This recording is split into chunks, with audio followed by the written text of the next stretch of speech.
যে শেখ হাসিনা ফ্যাসিবাদ কায়েম করেছিল কেন, এখানকার শাসন ব্যবস্থা দেখলে আমরা দেখব যে তার মধ্যে সবচেয়ে গুরুত্বপূর্ণ যে বিষয়টা ছিল সেটা হচ্ছে এখানকার বৃহৎ ব্যবসায়ীদের স্বার্থ রক্ষা করতে গিয়ে, সাম্রাজ্যবাদীদের স্বার্থ রক্ষা করতে গিয়ে, তথাকথিত এই মুক্তবাজার অর্থনীতিকে রক্ষা করতে গিয়েই কিন্তু তাকে ফ্যাসিবাদ কায়েম করতে হয়েছিল। ফলে আমরা যে কথাটা বলি যে ফ্যাসিবাদ কোনো দল আনে না, ফ্যাসিবাদ আনে একটা ব্যবস্থা। ফলে এই ধরনের অর্থনীতিকে যদি প্রমোট করা হয় তাহলে যারাই ক্ষমতায় আসুক না কেন তারা কিন্তু এখানে অনিবার্যভাবে ফ্যাসিবাদকে কায়েম করবে, কার্যকর করবে। এটাও আমাদের একটা বিষয় ছিল। মৌলিক অধিকারের বিষয়ে আমরা আলোচনা করেছি।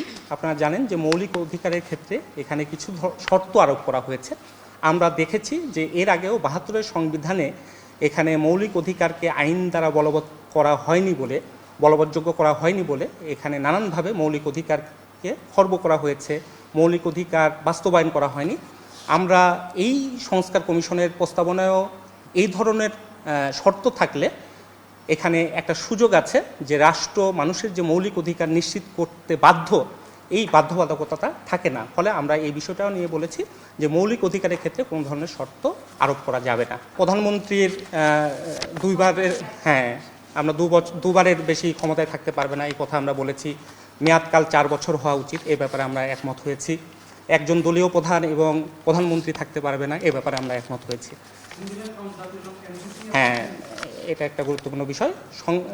জাতীয় সাংবিধানিক কাউন্সিলের ব্যাপারে আমরা বলেছি যে সাংবিধানিক পদে নিয়োগের ক্ষেত্রে এই কমিশন তার ভূমিকা পালন করতে পারে, তার কার্যপরিধি হওয়া উচিত সাংবিধানিক পদে নিয়োগ। অন্যান্য যে বিষয়গুলো আছে, জরুরি অবস্থা জারি থেকে অন্যান্য যে ক্ষমতা তাকে দেওয়ার কথা বলা হয়েছে, আমরা এই বিষয়গুলোতে একমত না, কিন্তু আমরা এরকম একটা জাতীয় সাংবিধানিক কাউন্সিল হতে পারে এবং সাংবিধানিক পদে সে নিয়োগ করতে পারে, এই বিষয়ে আমরা একমত হয়েছি। আমরা বারবার বলি একটা কথা, এই মুক্তিযুদ্ধ কিন্তু আওয়ামী লীগের সম্পত্তি না।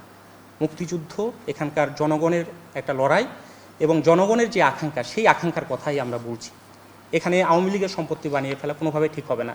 গণতন্ত্র, ধর্মনিরপেক্ষতা, এগুলো যে কোনো আধুনিক রাষ্ট্রের একটা কনসেপ্ট। এটা কোনো একটা এখানে মুজিববাদ হিসেবে যেভাবে দেখানো হয়, এটাকেও আমরা ঠিক মনে করি না। এটা একটা ফরাসি বিপ্লব বা পরবর্তী ধারাবাহিকতা আমরা যদি দেখি, এটা একটা যে কোনো আধুনিক রাষ্ট্রই এই কনসেপ্টগুলোকে গ্রহণ করেছে।